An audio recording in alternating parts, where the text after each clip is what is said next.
Hi, I'm Tommy Thompson. This is AI in Games, and for this video we're doing something a little bit different. Not only can you actually see me, because usually I don't like to put myself in my videos, you'll probably see me over in the live streams, particularly right now as I've got my lockdown haircut coming in at the moment. I'm beginning to look like a really bad cosplay of Leon Kennedy, but we're here to celebrate.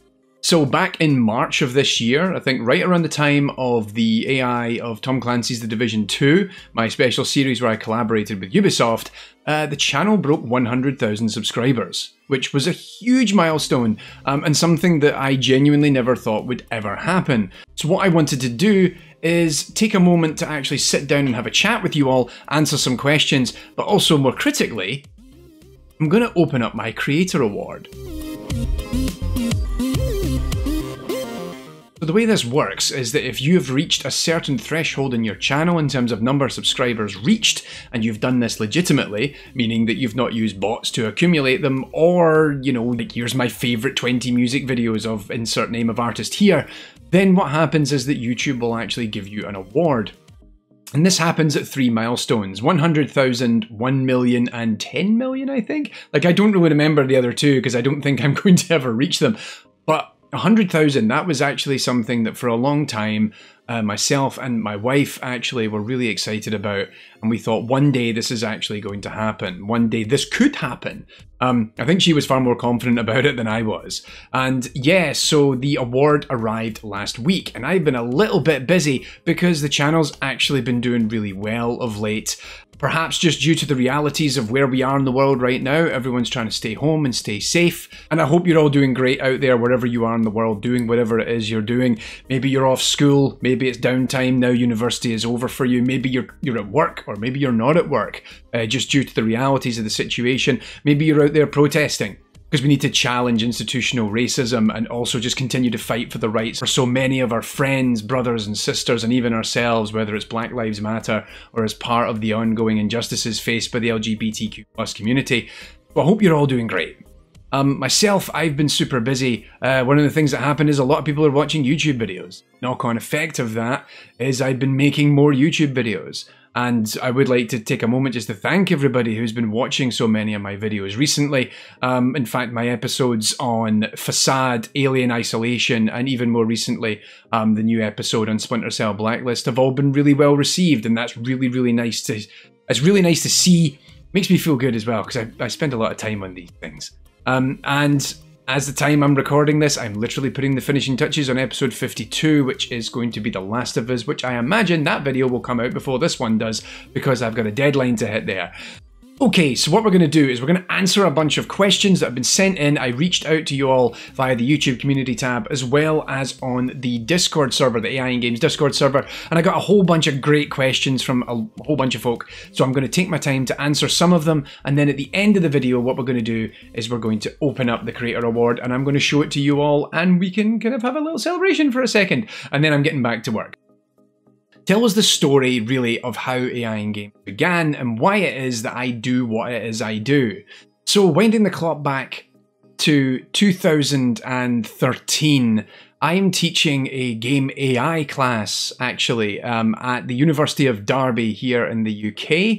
And I had taken over, actually. I was teaching on the computer games programming course. In fact, I was the course leader for that degree for around 4 years. And I was teaching a class on AI and physics in games. In fact, I only taught the AI side, but the physics side was taught by a colleague of mine, Dr. Mincy Chen. And what was happening was I only had a limited amount of time to really engage with students. And I was really enthusiastic about the idea of communicating the inner workings of video games. So we have like an actual set of content I was delivering as part of the class, but wouldn't it be great if I could go into one game and just really pull on it and tell you all these interesting things about it in a way that I thought students could relate to. But also, when looking at academic research, given I am a researcher and I've published a lot in that community, wouldn't it be great if I could also share some of that work and go, hey, look at this is really amazing, and this really ties into what it is you're trying to do in class. And so it ended up I was doing seminars at the university where I would do one game and I would dive into it. And the one that really kicked it off was Fear. I did a lecture on Fear, which is essentially like a live dramatization of one of my original YouTube videos. In fact, I had a colleague in another room complaining about the noise levels because I was literally flipping over furniture and yelling about grenades getting thrown at me in the middle of this class. I think the students liked it, I mean, who can tell? But then I realised that if I was having to give this same session over and over again, one, I'm going to hurt myself, but two, surely there's a way that I could collect this and store it in a way that would be interesting. And so I had the idea of wrapping it all up in some way, and originally it was going to be a blog post. And then I thought, nobody reads blog posts, this is 2014 or whatever when I had the idea. And so, alright, what do people watch YouTube? Let's try YouTube. And then, of course, bearing in mind, I had never made a YouTube video in my life. Yes, I do have 3 computer science degrees, but I didn't know the first thing about how to make a video and stick it on YouTube. And so if you go back and watch that very early video, I really am a fish out of water. I really don't know what I'm doing. But fortunately, I think they got a little bit better, and also more of you turned up to watch them, so that's really something. Okay, next up. Sly Nun over on YouTube asked, how long does it take you to research, script write, and edit your videos? So the answer is it really varies from project to project, because sometimes the resources or the sources that I need to do my research are more easily available. It might be that there's a couple of GDC talks that I found, or I maybe find that there's a book chapter in something like AI Game Programming Wisdom, or the Game AI Pro series, or just somewhere else. I found a presentation, I found a paper, I found an interview about this game, and I'm able to really kind of pull on that thread. Academic videos are actually easier to research because I know that community so well, I know where to find all the research, and more often than not, I actually know already a lot of the researchers involved in the publications that I actually want to pull from in order to make that episode. But for industry ones, it's really problematic because it could be that there is just not enough of what I need in the research material out there to make that video happen. A really good example of this actually is episode 30 on Doom 2016. That video was originally flying around for a little while in my head, and the only reason that it came together is I actually spoke with an anonymous source who worked on Doom 2016, and we had a number of discussions together online, at which point that gave me enough material alongside some existing GDC talks to bring it all together and then say, here we go, we can now make a video. But to give you some context, if you look at, say, episode 51 recently, which was Splinter Cell Blacklist, I think in terms of research, writing, editing, and overall production, I made that video in the space of about 2 to 3 days. Conversely, my upcoming episode on The Last of Us, that took over a week, because it is actually pulling from 5 different sources. There was a huge amount of content to put together. And then also the same thing with Facade. Facade was, in both Facade and Last of Us, they're both dealing with a lot of content. And I'm trying to condense it into a relatively short time frame. But with Last of Us, it was the amount of content. With Facade, it wasn't just the amount of content, but the technical detail. And how do I try and translate that into something that, you know, somebody who doesn't have a computer science degree, who is just maybe played Facade 10 years ago and goes, oh yeah, I remember that thing, that's cool. Trying to help them understand that and come away from that video saying, hey, I know a little bit more about how that game works now. It's a huge amount of work, and I would definitely say that the process of taking the research notes into the script is the longest process. I spend more time on that than anything. I will go back and rewrite an episode again and again and again. Sometimes an episode will go through 2, 3, 4, 5 drafts before it's really ready. And then, of course, there's actually, you know, playing all the game footage, because sometimes you really need a lot of game footage in order to actually put the episode together. The Last of Us, recently, I sat and played that game again for about 8 hours and recorded a bunch of footage. And it's amazing how much footage you record that you end up never using, because in the heat of the edit, you realise it's kind of rubbish. On a similar note, Lachlan Gilbert over on YouTube said, are there any games you'd like to get around to playing / analysing but you haven't had the time? One of the big problems that my channel has to deal with is that I can't make an episode, or rather I refuse to make an episode until I have the content necessary in order to make it. Unless I know for absolute certainty how something is done in the game, that I can point to it and say, That's where I got that information from, and that allows, particularly for students or anyone who just really wants to know more, they can go away and read those sources and gain more information out of it. If that's not there, the episode will never happen. And so there's a lot of games out there that have never published anything publicly that I would love to find out more about. I'd actually be really interested, for example, to see what Bungie's been doing with the Destiny franchise, which I think is a really interesting one because Bungie used to speak quite publicly about a lot of their tool chains and systems back in the early Halo days. I would actually like to know what 343 are up to with the Halo franchise, given we've never heard anything about the AI of Halo since Halo 3. But to achieve some platform parity, I'd also say that I would really like to hear a little bit more about the inner workings of the PS4 Spider-Man game, which I'm still playing at the moment, but I'm having a lot of fun playing it. I know a little bit about that game, and I've done some research, but I don't have enough yet to really turn that into a complete episode, and I would love to do it. Over on Nintendo side, absolutely Legend of Zelda Breath of the Wild. It's one of the first games that Nintendo have made where the AI, the systemic AI within that game is incredibly interesting. That game is absolutely freaking transcendent, and I still absolutely adore it, and I've only played it for about 70 hours. But two games I have actually tried looking into, which I then kind of hit a dead end, was first of all Black and White, which has been around for a long time now. Black and White was like 20 years ago. At the same time, there's a lot of information out there, but it doesn't have the absolute clarity and authority that I require. And I have previously tried reaching out to a couple of people involved who worked on Black and White to see if I could maybe have an interview with them. No luck just yet, they haven't responded to me, but I'm keen to try again because I think going back to games of that era is really important. And in fact, we've had a whole bunch of episodes on the show in the last couple of years, whether it was, you know, looking at GoldenEye, we did the AI 101 on Half-Life, I went back to the early Total War games. I think it's really good to go back to those early days and see how things have changed and see how things transition over time. But yeah, I think the other one is probably Middle-earth: Shadow of Mordor. The Nemesis system is one of those things that have really captivated players. It really caught people's interest when that first game came out, that you could have these orcs, these Uruk-hai, who were really annoyed with you and they would hunt you down and they would develop this relationship with the character. And I have a very good idea of how it works, but there's never been anything public about it. There's never been anything concrete. And I did reach out to a developer who works at Monolith a couple of years ago, and I asked whether they would be interested in having an interview with me to discuss the inner workings of the game, and they politely declined, which is fine. I mean, if they never presented at GDC, why would they listen to me? But it was interesting as well because the impression I got was that they don't really want to share how it works, which I thought was really interesting. I don't know what it means, but it was interesting. Jumping back over to Discord, Alan Zacconi, who you might remember as a guest recently on NPC, asked, what's the hardest part of working on AI in games? I think one of the most challenging things is trying to get an audience to look at your stuff. And that is still a challenge now. You know, I really speak to when we go back to the very beginning. It's interesting now because we've got this creator award. It took 3 years for anyone to really watch my show. In fact, I always joke about this. Like back when I started making YouTube content, AI in Games had 3,000 subscribers just before it turned 3 years old. And that was after I'd put together about 16 or 17 episodes of the main show by that point. And the thing that really changed was 6 months after the video came out, the Alien Isolation video blew up. One of the interesting things about that video is it flopped when it originally came out. It had about 8,000 views in its first 6 months. I'd had other videos do much better than that.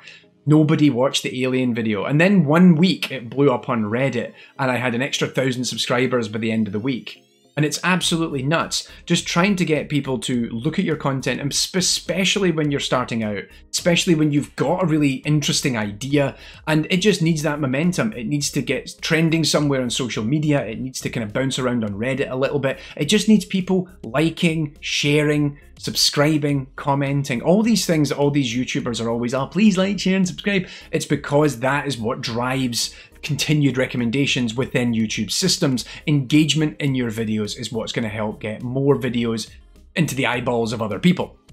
Really as simple as that. But even then, it's still quite difficult now. I mean, even now I can still make a video which I can put a lot of time and effort into, and sometimes it doesn't quite pan out. It's interesting looking at Facade. The new Facade episode is doing really well at the moment. It's had about 150,000 views. It had 10,000 for its first month. Nobody watched it. And then what happened was the Alien Isolation video, the second one, started bouncing around YouTube a lot, and then that caused Facade to then bounce and get a little bit more recommendations off the back of it. You can't rely on this system. You can't trust this system to really help get eyeballs to your views. And even now, when I have over 100,000 subs, you can release a video, and I think it's a general rule of thumb to say that if you make a video, maybe 20% of your subscribers will actually watch it. I'm not judging my subscribers, but it's because everyone has different tastes. You maybe sign up for one bunch of videos and then you're watching it and going, I don't really want to watch this stuff. I want to watch the other stuff he does. Like, I know there's people who probably are just around just to listen to Smoke and Mirrors and Design Dive. They're not really interested in the main show. And then there's people who really love the main show and can't be bothered with any of the other guff I do. And that's fine. That's what you want to do. That's why you're here. That's why you're interested. And I'm all happy that you're here. One of the things that's really interesting, and it's something that I'm actually really touched and humbled by, is when I see AI in games getting shared a lot on Reddit or on Twitter these days. And even in my comments as well, people say that, you know, my channel is up there with the likes of NoClip or with Game Maker's Toolkit or People Make Games. All of these are fantastic channels. I think they produce really great content. And I think that we are all very similar to one another. We're very interested in delivering interesting stories about the process and development of games. And we all tackle it in our own unique style. I'm much more into the kind of technical side of it. I want to get more technical. I want to talk about the science of game development, but at the same time, I want to communicate it to all of you in a way that I think is going to be accessible. One of the interesting things about being compared to these channels, which is amazing, like it's really, really touching, is that the other three channels all have at least one member of their team who comes from a background in journalism. So you've got like Chris Pratt over on People Make Games, who's previously worked at Video Gamer and Eurogamer. You know, Danny O'Dwyer over at NoClip was at GameSpot, and Mark Brown from Game Maker's Toolkit, who was a journalist in mobile gaming, if I remember right. And I think he's written in a few other places. One of the interesting things about that is that they can then hopefully actually build a community around who they are already, and then they can actually rely a little bit on people being interested in their voice and interested in what they have to say, and then that can help drive audiences to their channels. Now, there's absolutely nothing wrong with that. If you have that audience, you can capitalize on it. One of the things, particularly for myself, and I imagine for a lot of other people who are trying to make YouTube videos, you're not a known commodity. Nobody knows who you are. In fact, when I started making these videos, I was known in the game AI research community. And that's really about it. Like, people knew me in my particular corner of academia. So the idea that I'm now coming out on YouTube and being something of an authority on how these particular games work and trying to talk about it with a sense of confidence in my knowledge of the inner workings of these systems, that's actually a little daunting, particularly when nobody knows who you are. And in fact, it's why if you go back to some of the earliest videos, you never see me. Lojo over on Discord asked, actually it was a really good one, I had to go and dig out the answer to some of this. How did I pick my icon? So funnily enough, if you go back to the earliest episodes of AI in Games, it isn't called AI in Games. In fact, I'm pretty sure AI in Games didn't become the name of the show until a couple of videos in. I'm trying to remember, I think it might have been 4 or 5 videos in. But at the time, I still didn't really have any sense of style. I mean, I still don't, but you know what I mean. The actual aesthetic of what AI in Games is. In fact, right now, you know, looking at the logo, got the logo there with the kind of inverted Space Invader, but you also have like the AI in Games name and how it's presented, and the color scheme that I kind of use, this kind of gold color scheme against some gray and what have you. Like, none of that was really in place. And I was really looking for some help with this because I'm not really a good person to come up with aesthetic and design. And so I'd actually reached out to a friend of mine, Matt, who I work with over at Table Flip Games. He told me to reach out to this fella, Kevin Baker. Kevin is a UI and UX artist in the games industry. At the time when I reached out to him, he'd just finished working at Playground Games, who make the Forza Horizon series. And I commissioned him to come in and do some work for me on putting together title cards and figuring out good fonts to use and color schemes and everything else. And at the time I said to him I wanted something that was a bit retro. And really, yeah, Kevin actually came up with most of it off his own back. That was some of the best money I spent in the early days of the channel because it actually gave it overall aesthetic and style to it, which I still largely keep to, but it has slowly matured and evolved over the years. Channel Cassanine, I think, over on YouTube asked, do you ever think that AI could ever emulate human players in multiplayer and become a way to experience the multiplayer of a game? Yeah and no. AI in your multiplayer games is great. Do I think they'll ever replicate humans? Not entirely, because humans are just very, very weird and very, very random. We can train our systems to emulate good practices and behavior, but being able to emulate that randomness, I think, is going to be really difficult. But they also asked, if there was a game that you could add AI bot support to, what game would it be and why? The answer is really simple. It's Titanfall 2, because not enough humans play Titanfall 2. Kat over on Discord asks, what are some innovative uses of AI that you'd like to see more of in games? I think certainly looking at natural language processing. I think it'd be really great if we could have more games that are focused on the process of actually reading in the player's input and then actually engaging with them in natural language. But I think that's been a very long growing process because the technology hasn't been there to support it. It's interesting going back recently and looking at Facade, that Facade, as amazing as it is incredibly limited by its technology because of the manner of interface that it wanted to have with its AI characters. I would love to see a follow-up to something of that ilk. In fact, there was a question by AB Coates over on YouTube about using neural networks for gaming and was talking about how they had played AI Dungeon a bunch. I think that we're now seeing a point of maturity with a lot of this, but also, I mean, AI Dungeon is amazing. I would love to do an episode on that at some point, but what's really interesting about that is it's trying to take on too much rather than being confined within a particular set domain or example, and then it could actually spin within that space. I think that would be a really interesting thing to see going forward. So yeah, let's just see a 21st century Facade or something of its ilk. Imperial Squid over on YouTube asked, what genre of games do you think would really benefit from implementing some AI agents? I think role-playing games. Particularly really large role-playing games or even kind of MMO-style games. I think it'd be really exciting to be able to enable for players to engage with more reactive and dynamic characters. That said, I perfectly understand why you don't see them, because they are a nightmare to manage, and the knock-on effect of having a character with such agency moving around in a world like that is that they might break everything. Betik over on Discord asked, where, if anywhere, do you reckon the low-hanging fruit of AI is left, especially for games? I actually think one of the most interesting problem spaces that I think is also incredibly relevant given the continued growth and expansion of games is looking at accessibility systems. We're now seeing a point, largely by government mandate, mind you, that accessibility options in games are becoming richer and more interesting, but I also believe that there is a lot of really interesting problem spaces here in terms of things like screen readers, of input interpolation systems, of just utilizing text-to-speech and speech-to-text systems in different ways to really help people who have accessibility issues better engage in games. Happy Pie over on Discord asked me a ton of questions, but there's a couple of good ones in here and I thought I'd take a moment to get into them. First of all, how did you start with your profession? What was the choices and interests you had before you started down that path at high school/university that you're on now? Was it a straight path? Yes and no.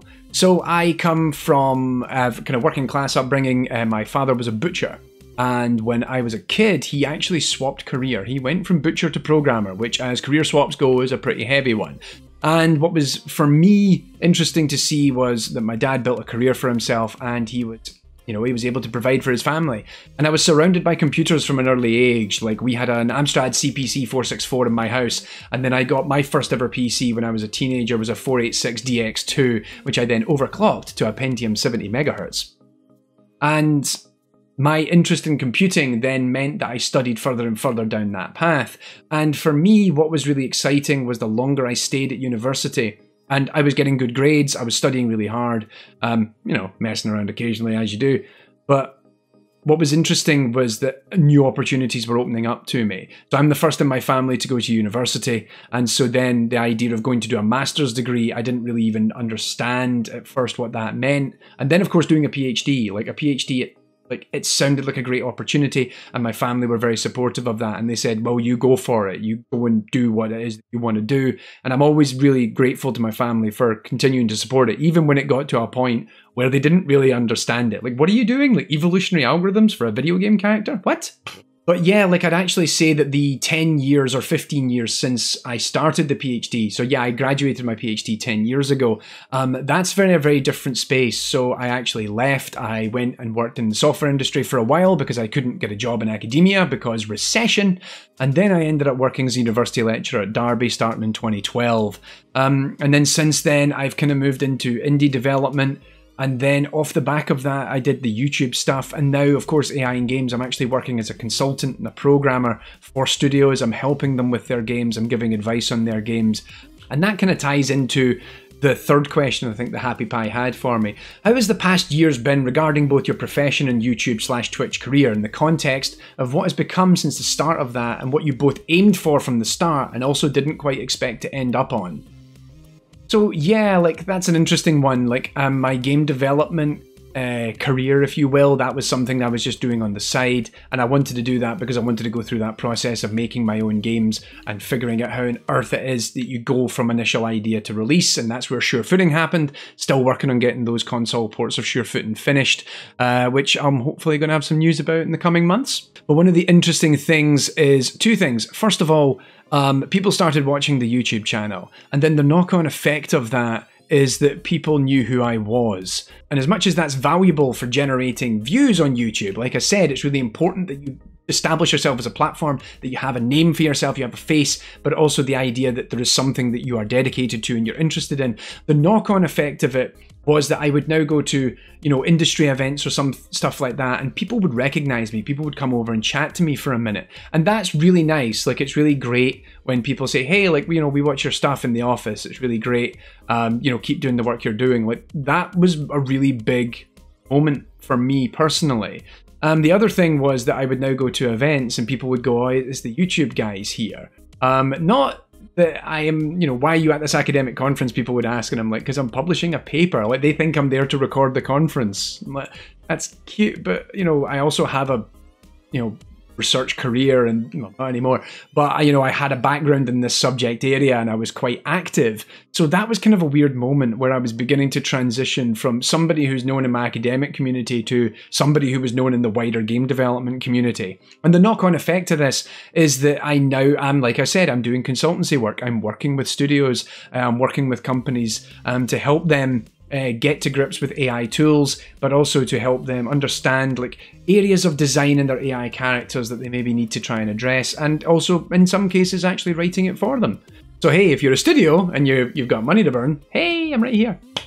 I guess really in summary, I think one of the biggest changes is that I actually burned out from my academic career about 3 years after the first AI in games video. I transitioned into a part-time capacity back in 2017. I even made a video about it at the time because I was just exhausted and I was so deflated from my experiences at that time that I originally was going to quit entirely, and then what happened was I went back into something of a part-time capacity, and I've been teaching maybe a day or two a week for the last you know, couple of years. But my desire to continue to make YouTube content grew. And I think that you can clearly see the difference between content that was after I decided to leave full-time academia and then everything before that. I'm going to jump back to another question from Alan Zacconi, who had a couple of really good questions. How are you handling the pressure of posting content so regularly? Do you feel the pressure of having such a big audience is motivating you? That's a good one. I think for me, I like to try and get at least one video out a month. I mean, patrons always get an episode of Smoke and Mirrors, which eventually makes its way out to everybody else. But I like to do either one episode of AI 101 or the main show or Design Dive every month. And it's really difficult to do that sometimes because other life, you know, life gets in the way, work gets in the way, there'll be something that's getting in the road. The trick I find is to schedule as best you can. Except when content won't make it out as planned or as scheduled, and then just try and work around it. I think it's really important that we, you know, really figure out when our new content is going to be made and what our new content is. To give you something of an insight on my end, my YouTube production schedule is usually running 3 to 4 months in the future. So for example, we have the upcoming episode on The Last of Us. That has been in the docket since March, but I've been meaning to make it. But In fact, I've actually made it earlier than originally planned because I was only going to be doing one video or so a month. And then recently, with COVID lockdown, some of my clients and some of my work disappeared. Fortunately, I was okay monetarily. I'd done a whole bunch of work earlier in the year, which paid well, and that meant that I could dedicate a couple of months to putting out a lot more YouTube content. And you may have noticed, if you've been watching for the last couple of months, in fact, there has been 4 episodes of the main AI in Games series, 1 episode of AI 101, and 1 episode of Design Dive since March, which is about at least twice as much, if not 3 times as much, the usual amount of content that I would put out. And it's also a really difficult thing to not get stressed about because, you know, YouTube is a hit-driven system. It's all about putting content out frequently, and it's all about putting out content that people want to regularly engage with. And it comes back to what I was saying earlier about trying to get eyeballs on your stuff. If you're not producing content with some sort of regularity, how can you guarantee that people are going to stick about to watch more? And yeah, so that's why I try to stick to at least 1 episode a month. It doesn't always work, but yeah, plan ahead. In fact, I've got the schedule open with me right now. I'm not showing you it. We've got at least 3 episodes that are going to be voted for by patrons in the coming weeks, which is actually going to help roll out the production till about August, September time.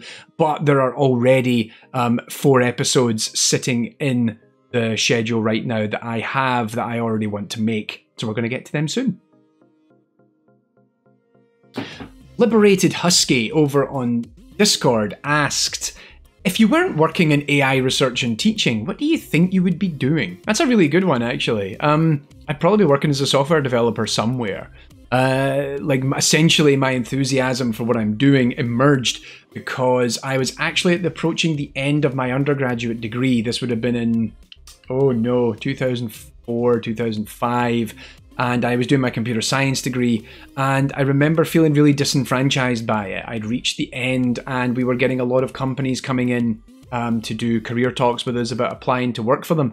I remember being really kind of put off by it, and I thought I just don't want to be writing code for some big faceless conglomerate. And it just so happened that at that time I met John Levine, who is a lecturer at the university and had just moved there from the University of Edinburgh.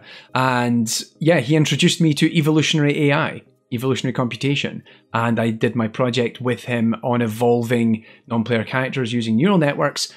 And that was it. It all spiraled from there. Yeah, thanks, John. This is all your fault. But yeah, I guess if I wasn't doing computing, I almost went to art school.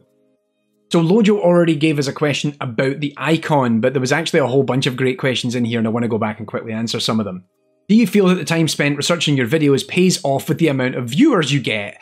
No, most of the time, no. But you don't do it for the views. That's kind of the funny thing. Like, you can't really expect. And one of the things I've stopped doing is making a video thinking, this is going to do gangbusters. This is going to get a lot of views. Because a lot of the time, sometimes you make a video and people really latch onto it. Other times people, you make a video and it doesn't. And it's really unhealthy, I think, to really focus on the view count. And I say that I'm a massive hypocrite because whenever a video is doing well, I'm looking at the numbers going, oh, look at that, it's going up. But then I'm also at the end like, oh my God, it's going down. So it's a really difficult thing to balance. But a lot of the time I feel like I've put maybe a week or so of my time into an episode and then nobody watches it, and that can be, it's a little bit easier now. I think that some of my more recent content is getting watched a lot more frequently, but definitely going back to those earlier years, yeah, I put a lot of time into them. And I always find it funny when people come in and they go, hey, in the comments they go, hey, you should do a video about this game, and I'm like, yeah, I did that, it was like 30 episodes, mate. Do people in your life watch your channel? That's an interesting one, because I don't know. I found it really egotistical to turn around and ask my friends and family, like, hey, watch my videos. Like, I think you'd find this good.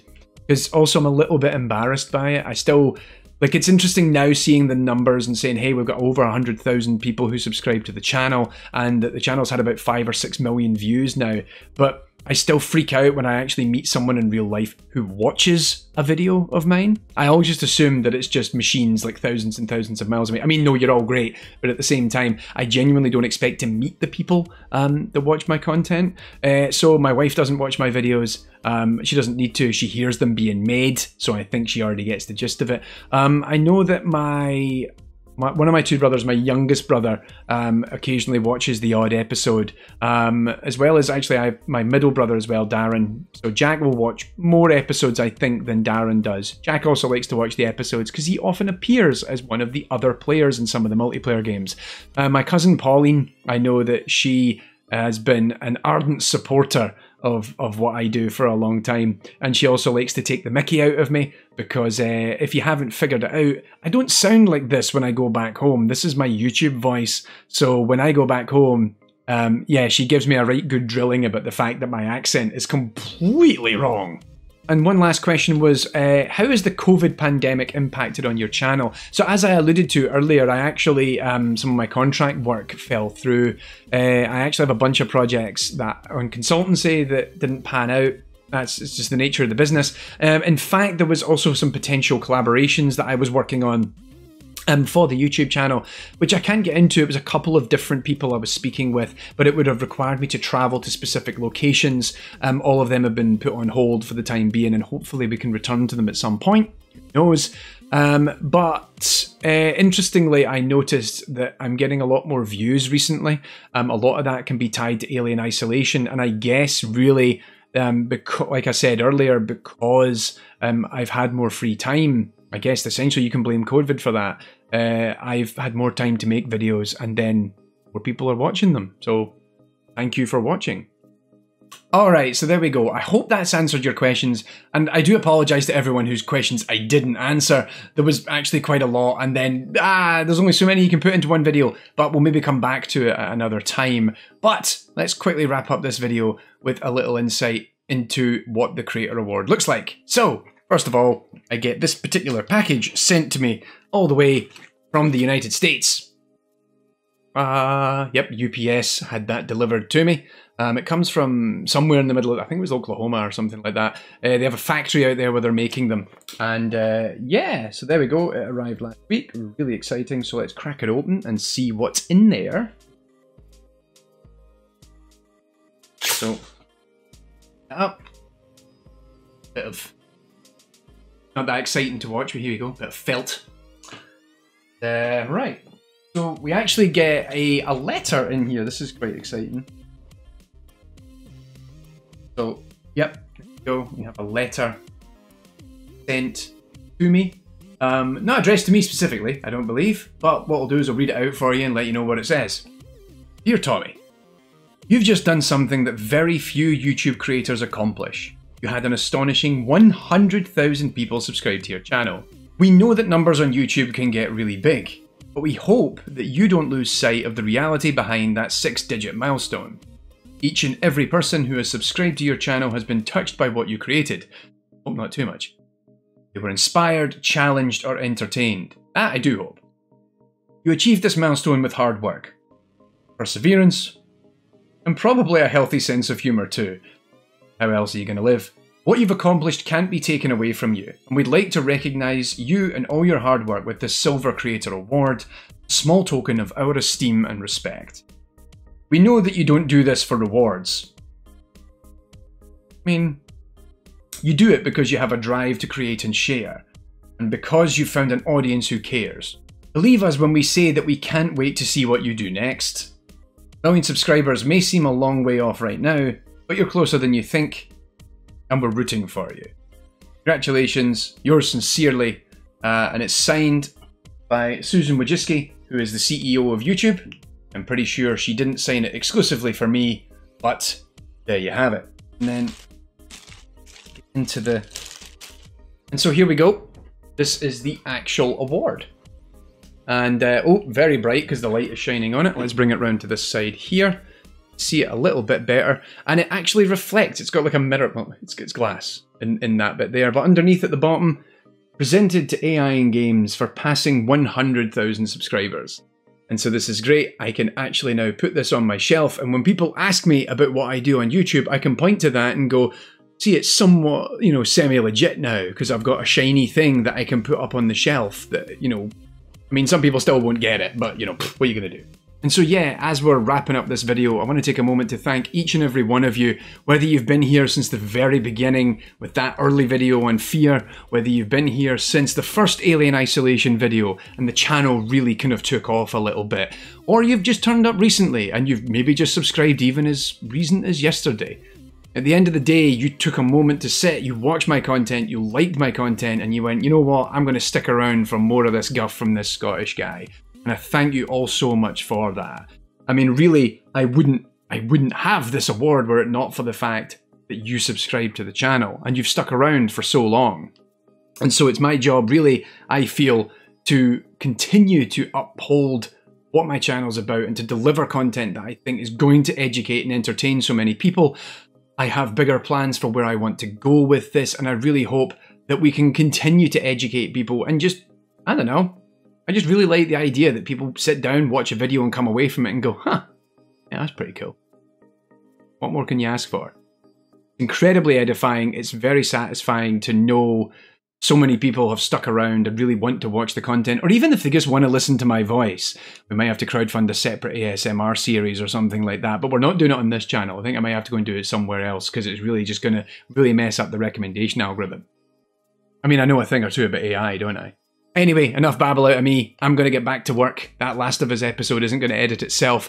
A special thank you, of course, to all of my patrons who have really helped AI in Games grow, because really, given, as I just explained earlier in some of the questions, making videos can be a really difficult process. It can be a very time-consuming process. It can be a very expensive process. And knowing that I have a community of people who are willing to put forward a little contribution to say, hey, we believe in you. Make more of this stuff, please. We want to see it happen. That is just mind-blowing. It really is. And it is really humbling, and it is very, very, and it's just, I'm lost for words. Who'd have thunk it? Okay, wrapping it up. Thank you all so much for sending in your questions. And again, of course, thank you all for your support. See y'all soon. Bye.